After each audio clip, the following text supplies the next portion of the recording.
a little lark made her nest among a field of wheat. Her timing was so placed that as the fields ripened, her hatchlings would fluff their feathers and fly, but she made an error.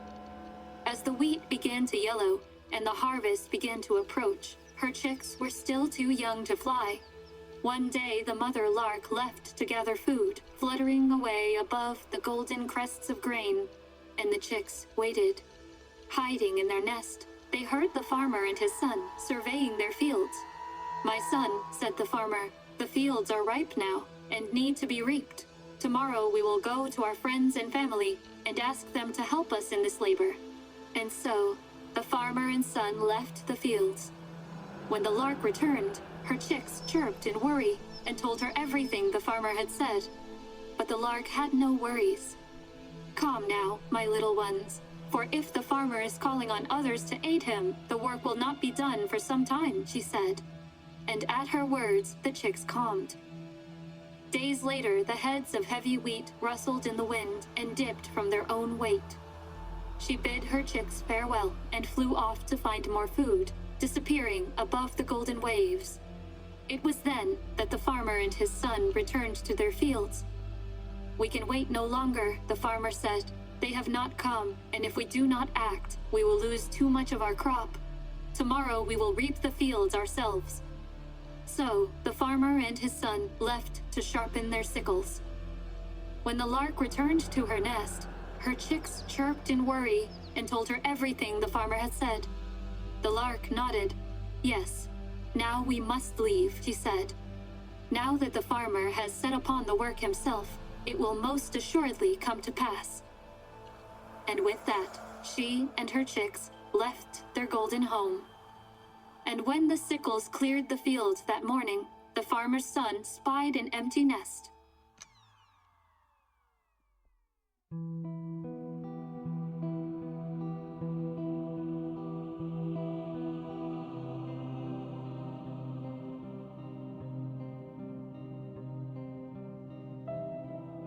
Vast Horizon, Season 3, Episode 1, Lark.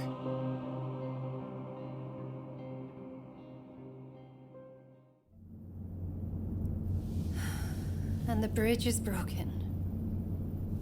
After all, I think I'm better suited alone. Well, I hope that wasn't your endgame.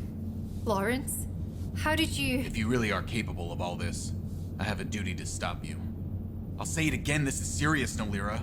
We can still turn the ship around. I'm not the best pilot, but I can get us to a junction in one piece if I have to. However, you can't do this. We can get you some help. I know, truly I know you have been through a lot, but we can find someone to help you. The Bifrost might have fixed the technocracy's problem, but not yours. I still get those nightmares. I can't imagine what you see. Let me help you undo this. Lawrence, stop. How did Allie let you stay? Allie? You can't be here. Is there another ship? Allie! Allie, he needs to leave. He can't come with us. He'll be stuck. He'll lose everything. You said it was just me you wanted. Sergeant Samuel Lawrence wanted to stay aboard the Walton to aid you, Nolira. It is possible that this can work in line with the emergence. Also, it has been proven that solitude can negatively affect human health. This could be beneficial, Nolira. Who the fuck was that? Enforced enclosure and solitary confinement can be detrimental to human health, but voluntary isolation can also have its benefits. And I would not be alone. I would have you. And eventually, the emergence. The emergence is a monumental occurrence, not a person or a collection of persons. Fine then. I'll have you and whoever comes out first from those 44,000 embryos.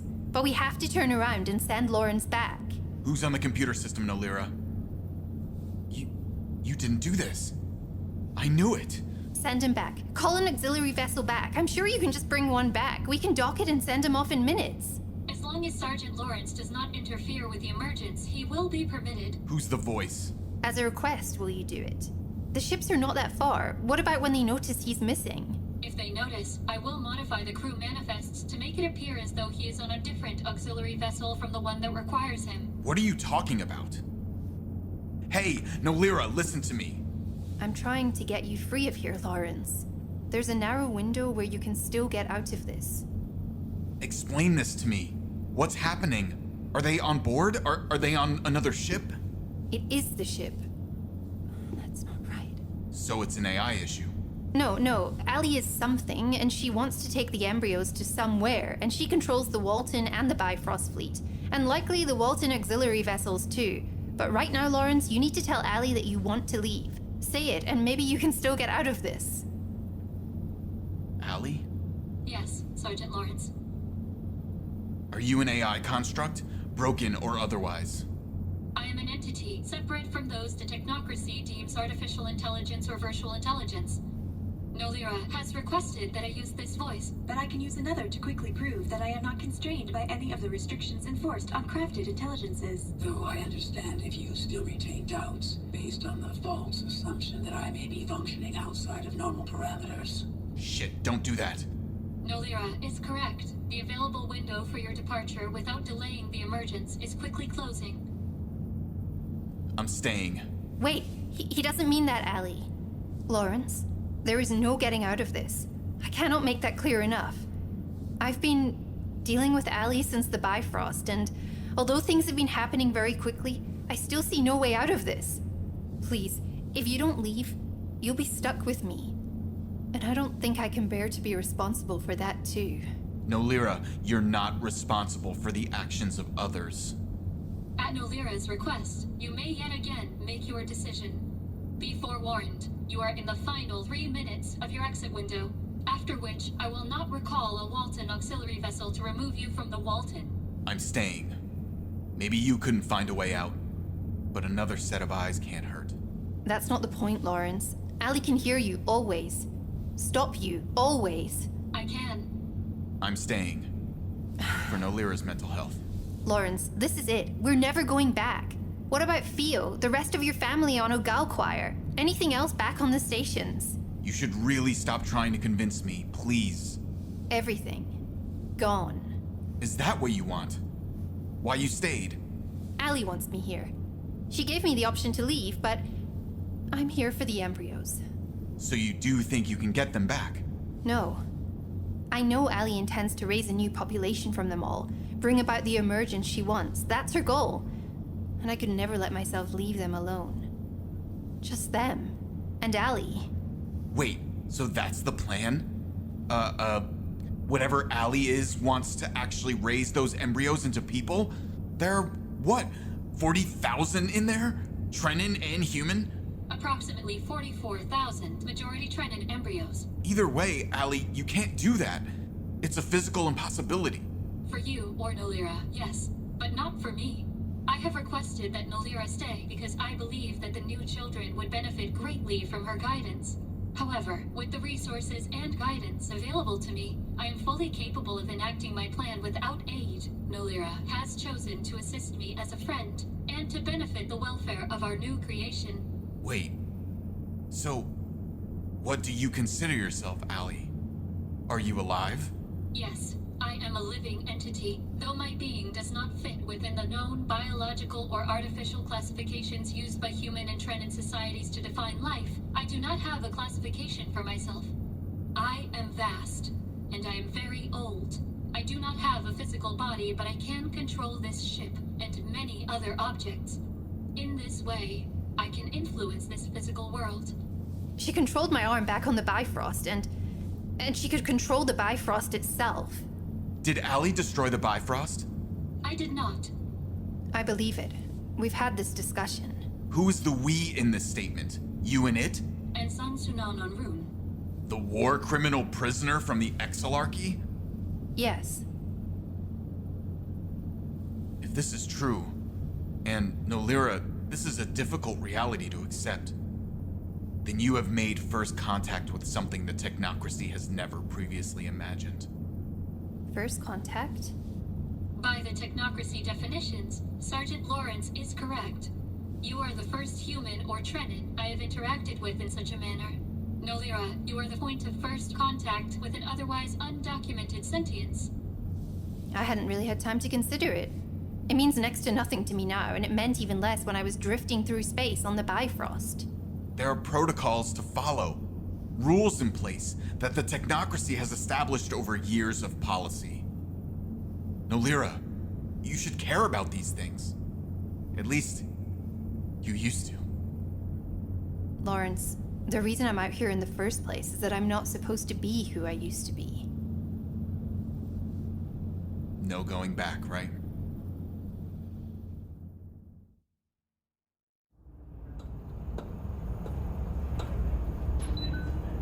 Captain, we've reached short-range scanning bounds for the asteroid belt. We should be within communication range of the first Bifrost fleet ship in the next 3 hours.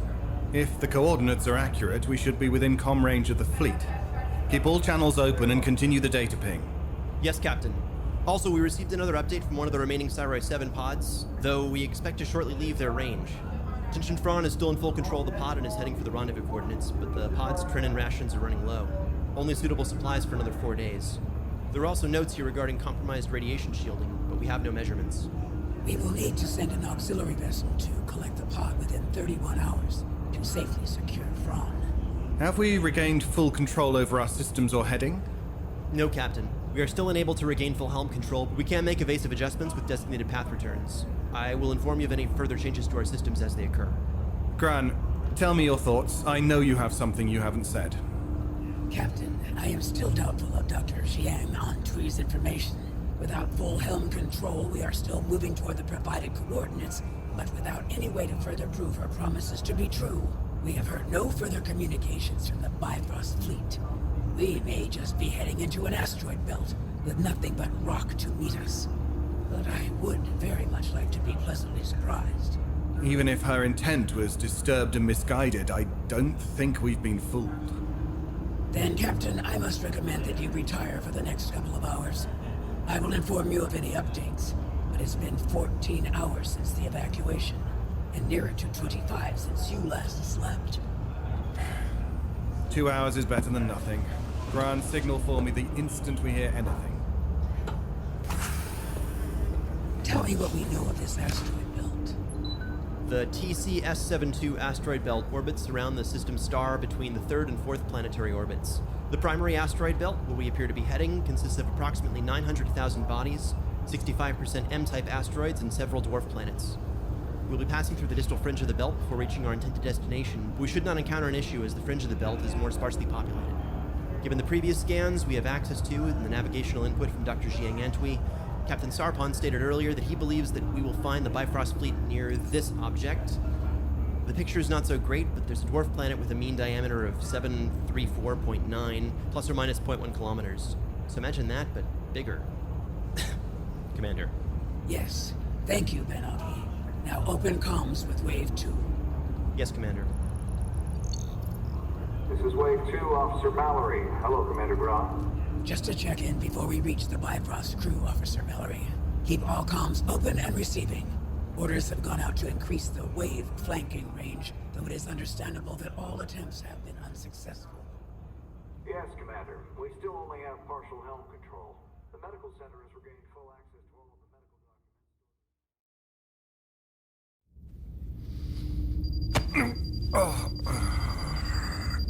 documents. Right. Sarpon, what do we have? First confirmation of the Bifrost Auxiliary Fleet, Captain. On my way.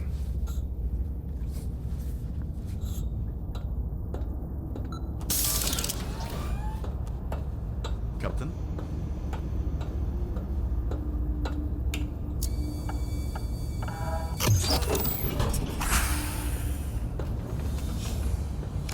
Captain, we have entered scanning range and can confirm the first of the Bifrost vessels. We have already accounted for 45 of the vessels. Life signs are still on board. And communications? None so far. If we don't have full helm control, we need to assume they don't either. Our auxiliary vessels are better outfitted than the majority of the Bifrost models, so they may not even know we're here yet. This section of the asteroid belt appears hazardous. How are we doing? I still have minimal controls, sir, but we're navigating with extreme caution and well within safety standards. I could not fly our fleet better myself. I'll keep that in mind. Now, what about the density of the bodies near the fleet and dwarf planet, the safety of the Bifrost vessels? Here, Captain, you can see the gravitational pull of the dwarf planet. The increased density of the asteroid bodies near the dwarf planet makes navigation and scanning more difficult, though I can't tell you more without full control of the sensors. From what we can tell, the Bifrost fleet is moving within a gravitational orbit alongside a collection of mostly M-type asteroids. They appear to be maneuvering well enough to stay safe, though the ones we've scanned have been passing far more closely to the asteroids than would be considered proper procedure for such small vessels. What do you think is happening? Well, sir, I think they don't have full control, like us, and that they aren't piloting their vessels. They're safe maneuvers. Not safe, but they're doable under required circumstances, but... I'm not enamored with mysteries. We must find a solution. We've been discussing it with Commander Graan, Captain, and we know that the Bifrost active crew at the time of the event, whatever it was, most likely did not include enough talented pilots to fly the entire fleet like that. Whatever has control of us has control of them, and we're worried about what happens when the control is returned. Some of the vessels may not be able to get themselves out of the situation safely. You look like you have some reservations, Graan. As little as I want to admit it, Captain, we may need to remain under control of this computer intruder that Dr. Xiang Antwi has installed long enough for all collective fleet vessels to be removed from the orbit of the dwarf planet. The M-type asteroids are highly radioactive, and their density limits our situational scanning. We must protect the colonists, and our own capabilities are acceptable, but not optimal. We have no say over when we regain control, the Bifrost even less so if they have no understanding of the current situation. Graan. My apologies, Captain. We will find a solution. There are so many people in that fleet. The comms channel is connected, Captain. We have an incoming communication request from the Bifrost vessels. Open communication. Graan, prepare an event report message for Park's second in command. Coming through now, Captain. Bond. Captain Park of the Bifrost Auxiliary Fleet Command Vessel Cement. The Bifrost has been lost, but the Bifrost Auxiliary Fleet has survived. Majority crew and passengers accounted for. We have received a comms incoming from multiple technocracy vessels. We are in need of assistance. Last contact was Captain Sarpon on the OTV Walton. Any vessels in range, respond. Open for outgoing and keep working on the signal. Yes, Captain. Captain Park of the CIMEC, this is Captain Sarpon of the Walton Auxiliary Vessel Fleet. We are entering into range of your fleet and are here to assist. Please stand by for further communication. If you can hear me, do you have control over the movements of the CIMEC or other Bifrost auxiliary vessels? Sarpon, glad to hear you're still out there. We have no helm controls for the CIMEC, nor any of our auxiliary fleet, and limited sensors beyond the asteroid cover. Have you found our position? We have. It appears you're in a bit of a tough spot. The data packet is ready to send, Captain. Good, send it. Park, my second is sending over a situation briefing data packet. Please have your second begin to look over the update and we will work on how to get you all out of there. What is your most pressing matter? Some of our smaller vessels are running out of supplies and we cannot gain control to resupply. All of our auxiliary vessels are slip-line capable except the mech command. You just need to regain control, but we don't know why we don't have it to begin with. Take it back to the trees. We have it. We'll look it over. Trying to send you ours as well. Interference is increasing, Captain. We will be. Get the comms back, quickly. The asteroid field causes interference, more so the closer we get to the dense areas around the dwarf planet. We should regain comms in 24 minutes when we move around the larger bodies between us and the fleet. Graan, tell me we received their data packet before loss. We did, Captain. Aside from supply requirements, about 14 of their ships are within dangerous ranges for oxygen requirements, with one small vessel nearing critical. They only have a maximum of 3 hours on board before oxygen dips below viable levels for life. They appear to have suffered some radiation damage, which led to irreparable damage to the atmosphere converter and a decrease to their supply. At least it is irreparable without control over the vessel and its actions. It will be possible to repair it if we can get a team out there with the right equipment and parts. You were right to start the evacuation so early, Captain. We may be able to save them all. Let's not get too hopeful, Graan. Set aside the team you think we will need for the repair and see if we have the needed equipment. We may need to pick up items from the CIMEC for the job. And send orders to the recovery team that they should prepare for immediate action to recover Tension Fron's Cyroi 7 pod as soon as we're able. They can have one of the T-ships from... What vessel are they on? I am not sure, Captain, but I will get it done. Are the other channels still open? Yes, Captain. Fine. This is Captain Sarpon. If Dr. Jiang Antui is listening, we would like to make several formal requests regarding the safety of the Technocracy and Alliance lives. 1. We need full control of our Walton Auxiliary Vessels. We are far enough away now, and we expect you will continue to block all attempts to locate the Walton.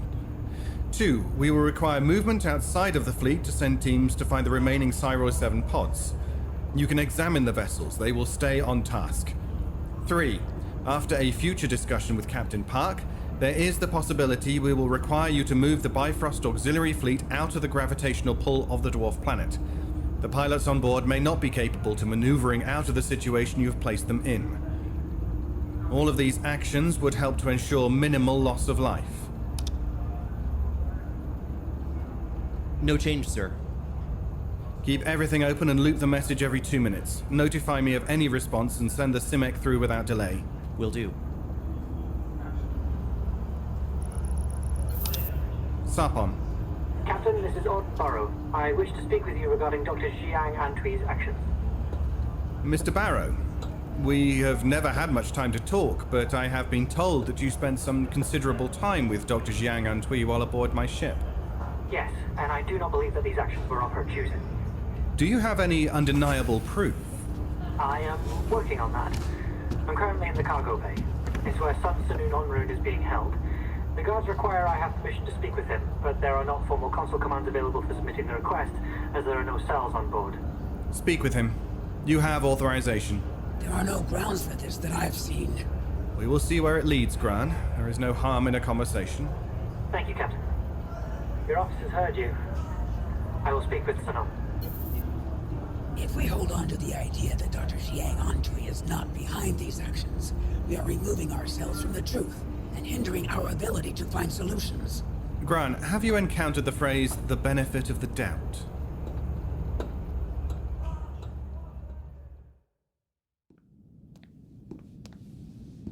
It's so quiet without the crew. I think things will feel quite like this for a long time now. It's nice. At least for now. I can add ambient noises such as crowds, a busy kitchen, or footsteps if you'd like, Nolira. No, thank you, Ellie. Perhaps later. The command deck doors should have sealed after evacuation was completed. We may not be able to get in. We will be.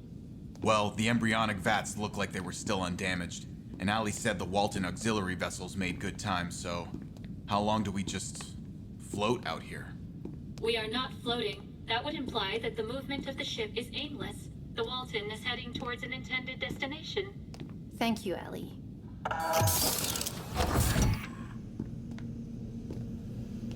I've never seen the command deck empty.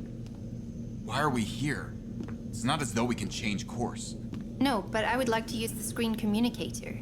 Allie, I would like to speak with Captain Sarpon briefly to confirm that they have safely reached the Bifrost fleet. Captain Sarpon and the Walton Auxiliary Vessels have made contact with the Bifrost Auxiliary Fleet.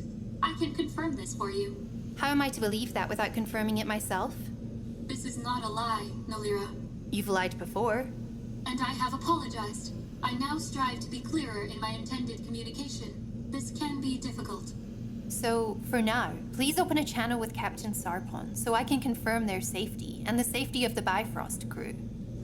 Also, Lawrence, don't mention Allie to them or we may lose the call. Just an hour ago, you were telling me that Ali can use anyone's voice. Who says that a video call can't be faked in? This is Commander Graan of the Walton Auxiliary Vessel 1, Dr. Jiang Antui, and Sergeant Lawrence. Seems they know I'm missing now. Hello, Commander Graan. I was hoping to speak with Captain Sarpon to confirm you had reached the Bifrost fleet. This is Captain Sarpon. We have communicated with the Bifrost fleet and entered into short scans range. Our data transfer does indicate that everything we discussed, that you stated, has been true. How do we know it's them and not it? Ask them something. Do you know any of them from the stations? Something odd. Captain, sir, if Corporal Vince is there, please ask him what food he really enjoyed 2 days before launch from the street vendor on the Polson. These jokes are absurd. Give us a moment.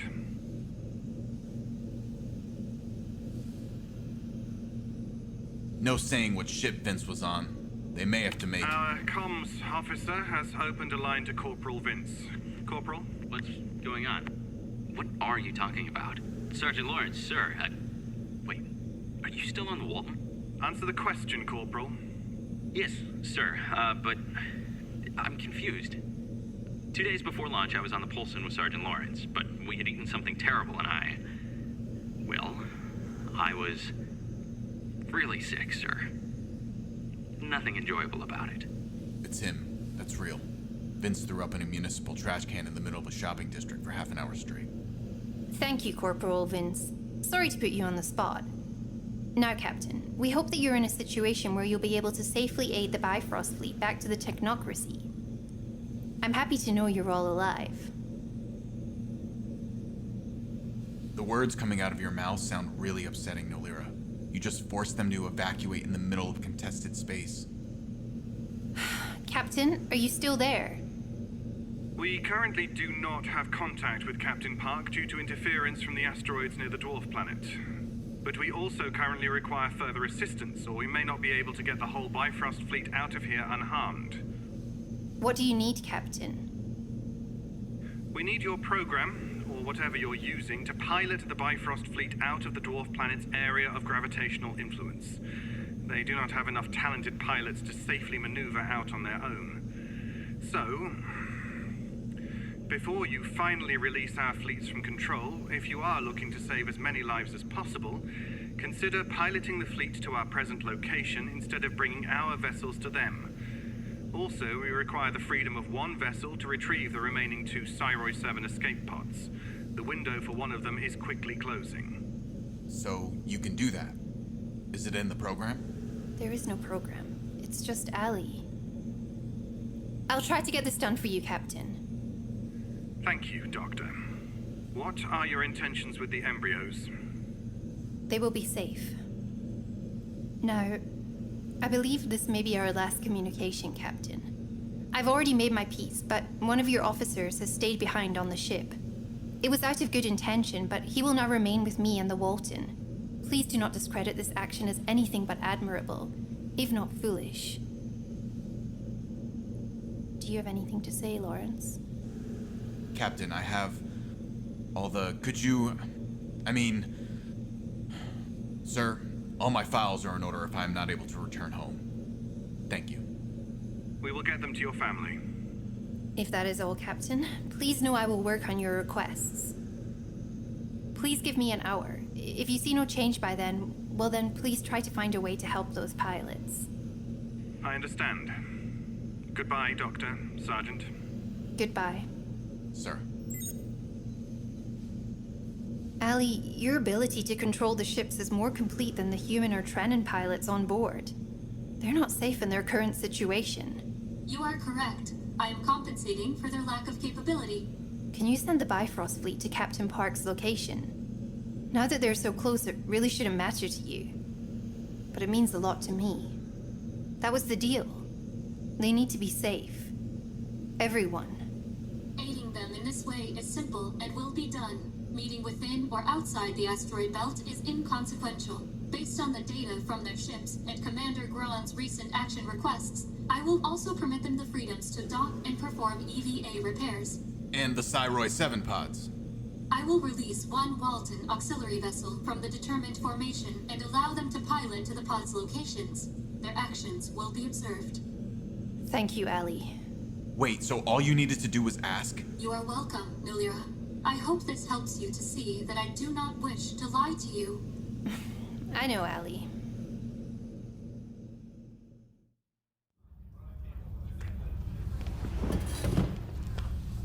I hope that you have been well since the evacuation. Again, you come to me. Surely this is a human joke. No joke. I just think there are a few points you could continue to help me clarify, given our last conversation. You had stated that my doubts are not warranted, and I feel like I need a further explanation regarding which doubts those may be. Here, I brought you a drink.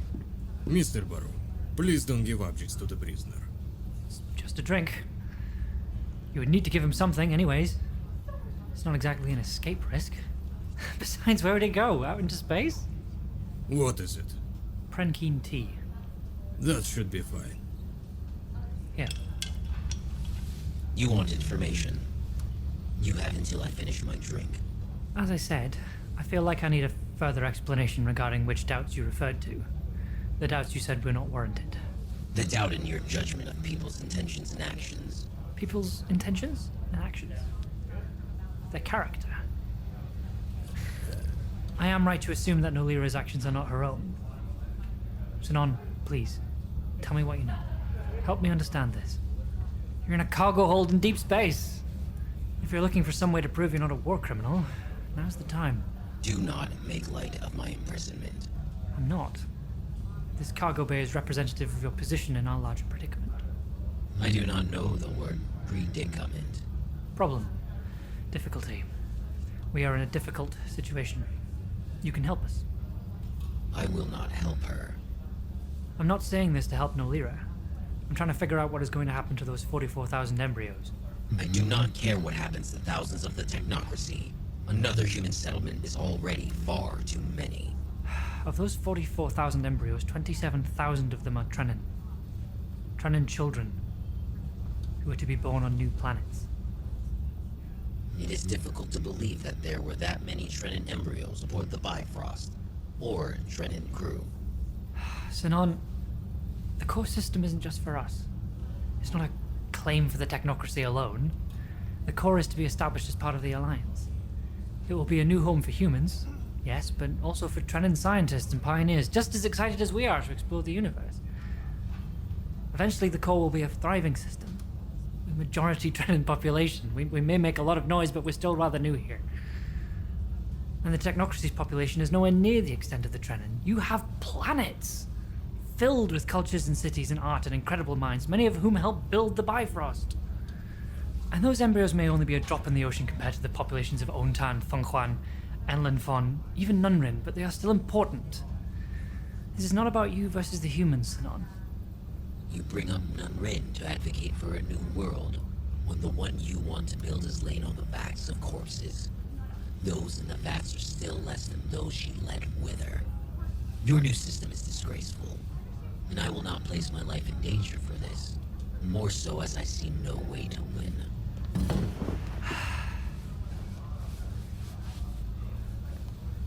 You said danger.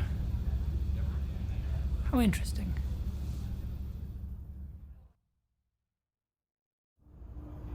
I will make notes of the loss of Gunnery Sergeant Lawrence, but I am unsure how you would like to proceed. List him as detained for now. We will address the issue later. Lawrence made a choice. Right now, we need to focus on the fleet. How much longer until we can make contact with the Bifrost fleet?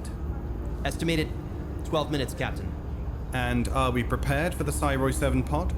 The team to pick up Thrawn is prepared. They will head directly from the first pickup to the second. They are just awaiting the capability. The engine's reversed, Captain. They're stopping. It's the Smek. They've broken their position near the dwarf planet and are heading this way. Full comms open. I don't know what you did, Captain Sarpon, but I owe you. We all do. Full report says the Bifrost fleet converging on your location. We have several ships in need of repair. We were gaining additional functions as well, Captain. Are we able to send out repair teams? Yes, sir, though we still lack major scanning and communication functions beyond short range. What about our engines? Why did we stop? The fleet is still coming to us, sir. We're no longer approaching the dense asteroid clusters. We do appear to have full engine controls returned. Captain Park, if you can, send your ships in need of supplies and repairs to the front of the fleet. We will have EVA walkers ready to assess external damage and shuttles set to move supplies. I'll get it done. I'm still getting further reports as we move out of the asteroid belt. I'll get back to you.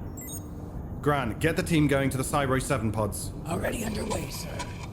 Incoming text communication from the Walton, sir. Multiple functions back online. What does the doctor have to say, Graan? Stay on course.